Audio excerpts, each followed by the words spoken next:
বন্ধুরা, আমরা ঘরের অনেক সময় অপ্রয়োজনীয় জিনিস কাউকে দান করে দিই, মানে যেগুলো আমাদের ব্যবহার হয় না, প্রয়োজনের বাইরে। কিন্তু এমন কিছু জিনিস থাকে যেগুলো দান করলে বা কাউকে দিয়ে দিলে তোমার নিজের সংসারে ক্ষতি হয়ে যাবে। যেমন মনে করো, আমি কালকে আমার ঘরে একটা সিংহাসন ছিল, তো আমার যে সিংহাসনে আমি ঠাকুর পুজো দিই তার পাশে আর একটা সিংহাসন আমার রাখা থাকে। সেখানে আমি এমনি ঠাকুর, মানে যেগুলো বেশি ঠাকুর, মানে একই ঠাকুর দুটো করে হয়ে যায়, যখন ওই যে বেশি হয়ে যায় সেই ঠাকুরগুলো আমি আসনে এমনি সাজিয়ে রেখে দিই, ঠিক আছে। তো আমি কি করেছিলাম, কালকে ওই ঠাকুর আসনটা থেকে ঠাকুরগুলো নামিয়ে আমি ঢুকিয়ে রেখেছিলাম, আর ওই ঠাকুর আসনটাকে আমি আমার বাপের বাড়ি পাঠিয়ে দিয়েছিলাম।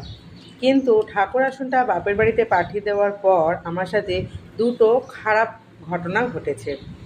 কোন দুটো খারাপ ঘটনা? প্রথমত হচ্ছে, দেখো, আমরা একটা গাড়ি কিনবো বলে ঠিক করে রেখেছিলাম, যে একদম ফাইনাল কথাও আমাদের সাথে হয়ে গেছিলো যে আমরা গাড়িটা কিনবো। একদম মানে মেন মুহূর্তে এসে আমাদের ওটা ক্যান্সেল হয়ে যায়, আমরা গাড়িটা কিনতে পারি না। ঠিক আছে, 4 চাকা একটা গাড়ি কেনার কথা ছিল, কিন্তু সেটা আমরা কিনতে পারলাম না। এমনই অবস্থা হলো যে আমরা কোথা থেকেও আর গাড়ি এখন কিনতে পারবো না, 1 নম্বর। 2 নম্বর হচ্ছে, আজকে ঠিক 12টা, 12:30 নাগাদ আমার ছোট ছেলে, 3 বছরের, সিঁড়ি থেকে একদম গড়িয়ে নিচে পড়লো। ও কিন্তু প্রতিদিন সিঁড়ি দিয়ে উঠে খেলা করে, কোনো দিন পড়ে না, কিন্তু জানি না আজকে হঠাৎ একদম সিঁড়ি দিয়ে পুরো ছ্যাঁচড়াতে ছ্যাঁচড়াতে পুরো নিচে একদম ডিগবাজি খেয়ে পড়েছে। তো আমার না মনটা একদম কামড় দিয়ে উঠেছে, যে কি জানি ঘরে সিংহাসনটা দিয়ে দিলাম বলে কি আমার সাথে এরকম খারাপ ঘটনা ঘটছে। সাথে সাথে আমি গুগলে সার্চ করলাম যে ঘরে কী কী জিনিস দিলে পরে কী ধরনের ক্ষতি হতে পারে। তো সেখানেও লেখা ছিল যে ঘরের সিংহাসন যদি তুমি কাউকে দিয়ে দাও, সেখানে কিন্তু বেশ কিছু ক্ষয়ক্ষতি হয়ে যায়। বাস্তুশাস্ত্র অনুসারে বেশ কিছু জিনিস থাকে যেগুলো আমাদের দেওয়া একদমই উচিত নয়। তো আমি তো সেটা জানতাম না। তো আমি তো সেটা দিয়েছিলাম বাবার বাড়িতে। তো বাবাকে ফোন করলাম, মাকেও ফোন করলাম, বললাম।